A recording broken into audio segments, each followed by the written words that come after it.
Alright, what's up you guys? Doing another little cook with me kind of video. I haven't really done a lot yet because we're just either making like generic stuff like hamburgers and hot dogs or, getting like food to go. But tonight I'm gonna do one of our favorite, you could do it as like a lunch or a dinner or a snack. I don't know really what sides would go with it, so you're on your own there. Maybe some fries or something, I don't know. But it is a pizza grilled cheese.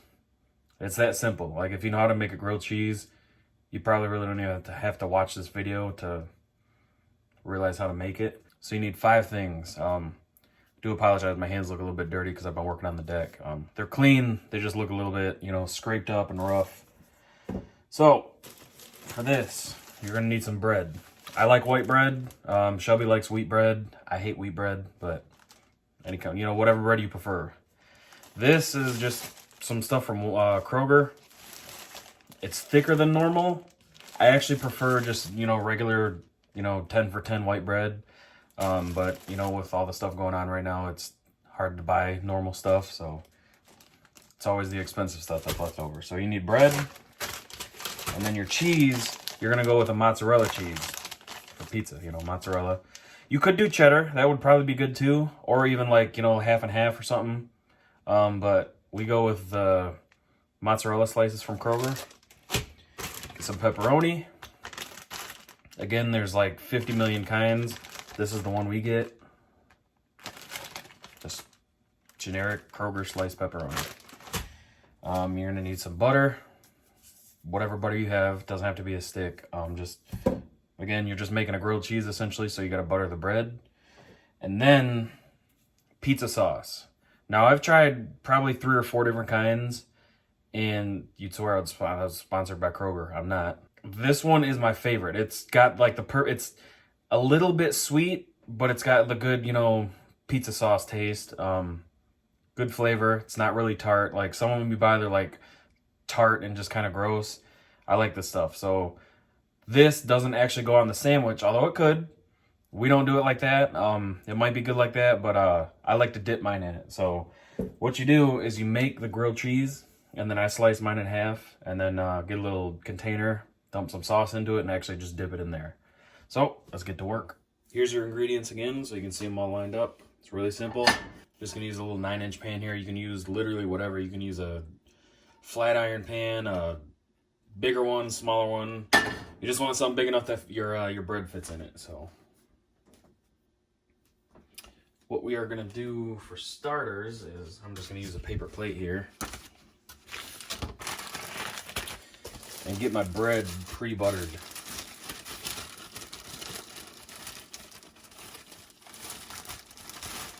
Go ahead and go with 2 of them.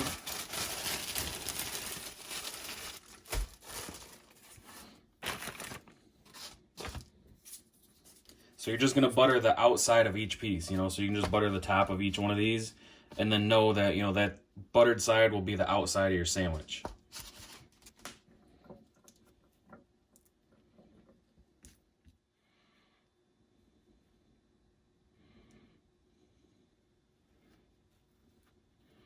So my stick of butter is not soft enough yet. I thought I had it sitting out long enough. So it's not really spreadable.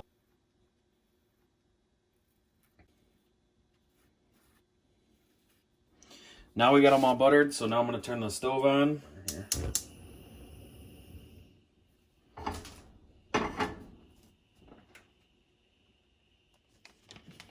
So, get your cheese open. Throw a piece of bread down, 1 piece of cheese,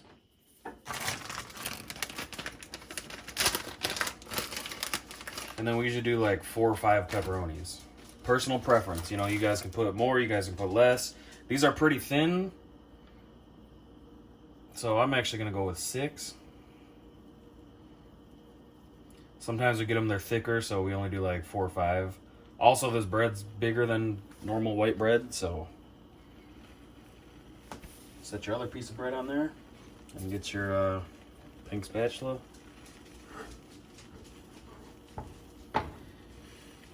And I squish it down a little bit, that way all the bread kind of makes contact. Otherwise you might have like just the outside is like crisped up and burnt, and then the inside's not done all the way.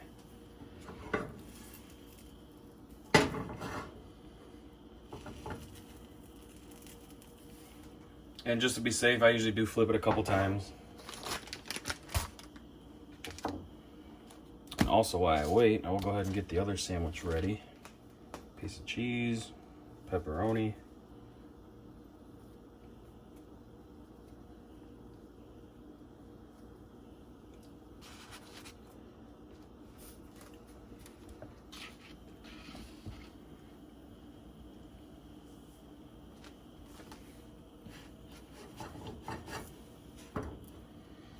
I hate the spatula, it's real thick, but our other one's dirty.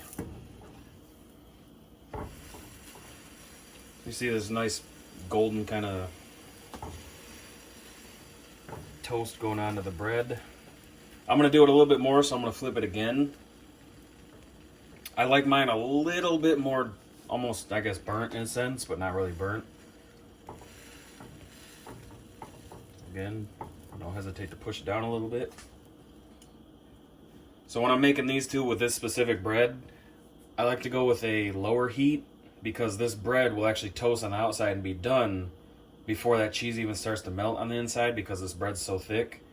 So I go, you know, just a little bit lower. It takes a little bit longer, but everything's done nice and even.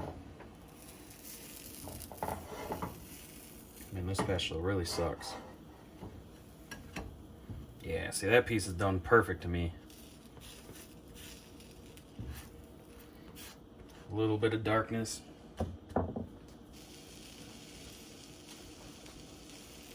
Okay, I just washed my other one real quick. So once the cheese starts kind of oozing a little bit, you know it's done. Or again, just check it, see what it looks like on both sides.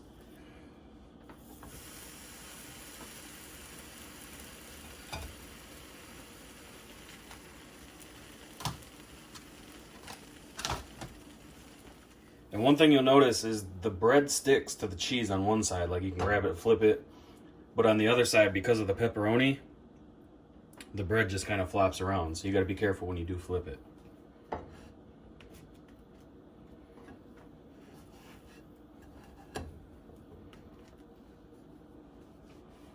Cheese is starting to melt there a little bit, getting softer. There's no limit to how many times you got to flip it, you know, like steaks and burgers, you know, you only want to flip them one time. These you can flip 100. These you can flip them 100 times if you need to.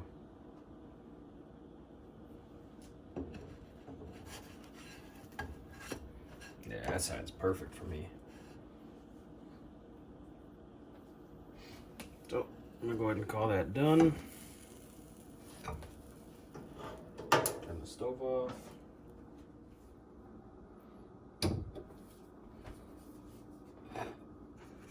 So then what I do, I usually just get a little Tupperware or whatever, put some sauce in it. I don't heat up the sauce. You definitely could. I like it cold. It kind of goes, you know, like the sauce is cold, but the sandwich is pretty hot.